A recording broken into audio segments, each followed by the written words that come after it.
Michael stood in the dark street. Throngs of people swirled around him. Strangers pushed him here and there. A marching band, dressed up as native indigenous tribes, danced down the street. Their faces were covered in black ash, and long dried grass covered them from head to toe. It was a traditional dress of the Ati-Atihan. The musicians' drums beat loudly. Michael could feel the bass encapsulate his heart with every stroke, and the sharp tings of the metal xylophones pierced the darkness. This was the second time Michael had attended this festival. The previous time was over 25 years ago. Not much had changed. Everyone's festive, and the drinks flowed freely as the crowd danced away the night. In the distance, he saw her.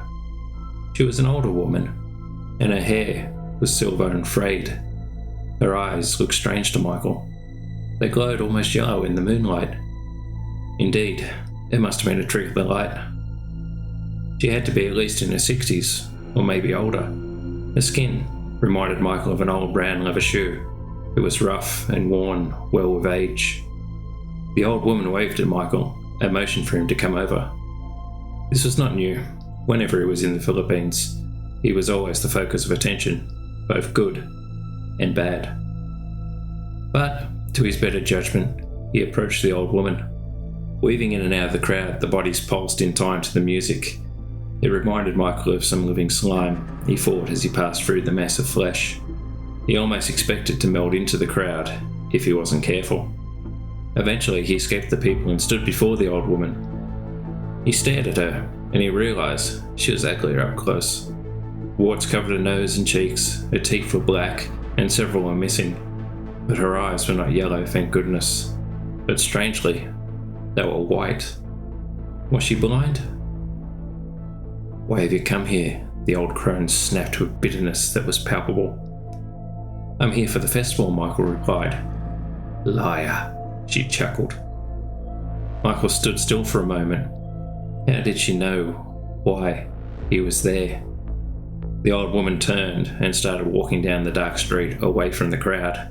Her old, withered hand lifted up beside her head, and her index finger motioned for Michael to follow. It was too late now. Michael knew he had to follow the old woman, especially if she knew why he was here. The music faded into the background as Michael followed the old woman. She was strangely fast for an old crone. He struggled to keep up. The air was thick with humidity, and his skin was sweaty as he followed her. The old woman disappeared into a doorway. Pausing for a moment, Michael stopped. His courage had long fled his body, and somehow he was following her out of fear alone.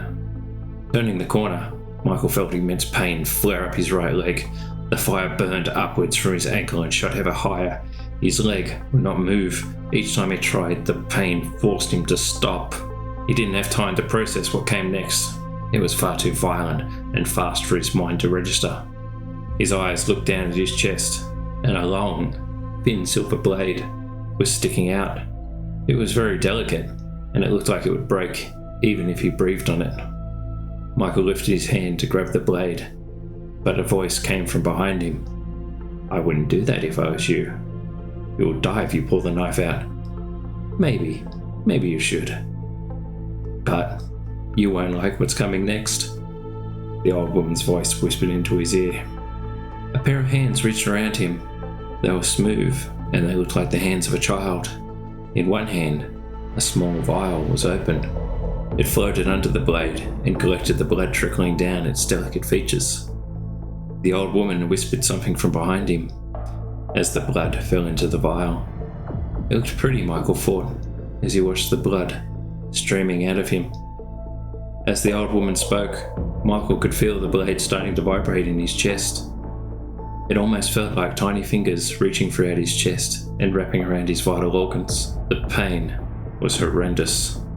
"So this is how I'm going to die," Michael pondered as he felt his life sliding down the long blade into the vial.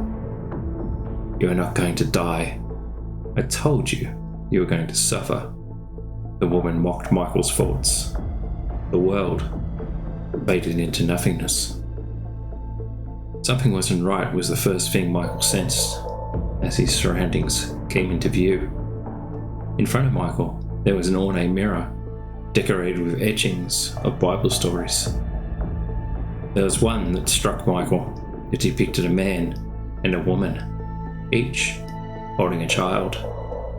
He realised it was Adam, Eve, Cain and Abel. The worst thing was, he recognised this mirror. He had seen it 25 years ago. As Michael's eyes moved down the length of the mirror, he saw a doll sitting at the bottom. The doll was in the style of the Santo Niño, the Christ child.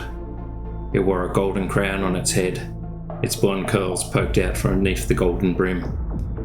The doll's eyes were hazel, the same colour as Michael's.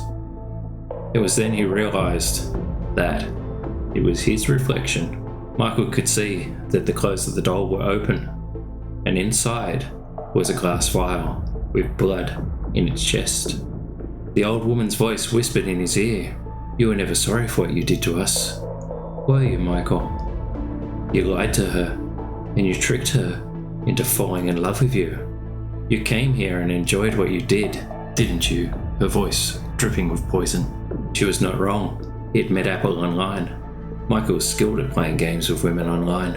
He enjoyed toying with them, and Apple was his favourite.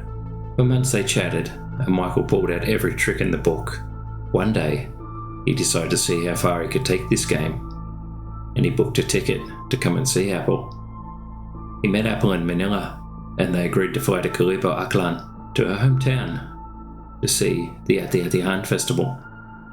The festival was magical back then, and his pet Apple was willing to please him in any way. On the night of the highlights, they were in Apple's home, and Michael thought it'd be fun to end her. Michael knew it was the natural conclusion to their relationship. He took a knife from the kitchen and he went to work. But she didn't pass quickly as he'd expected. She made some horrible noises. There was commotion outside the room, and the door swung open, and an old woman pushed her way into the room. Michael panicked and slashed towards the woman. She screamed, grabbing at her face and eyes as he ran through the door.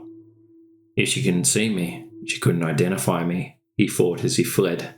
The memories flooded Michael's mind as he stared at his porcelain face. It was as dead as Apple. The old woman's face appeared in front of Michael. She was smiling. "Oh, you remember now." "I knew it was only a matter of time until you came back here. You came back to find a grave, right? Some sick ritual to see my precious daughter and gloat how you got away with it. You'll never see her again." The old woman smiled as she plunged the long, delicate knife into her heart. Michael didn't know that the old woman left a will, and her only instruction was the Santo Niño doll must be buried with her. As Michael was placed into the coffin, the lid slowly slid into place, and it was only then Michael knew he'd be surrounded by darkness forever. He screamed and screamed, but no one would hear him ever again. Thank you for watching. I hope you enjoyed today's lullaby. If you like my content, please remember to like, comment, and subscribe.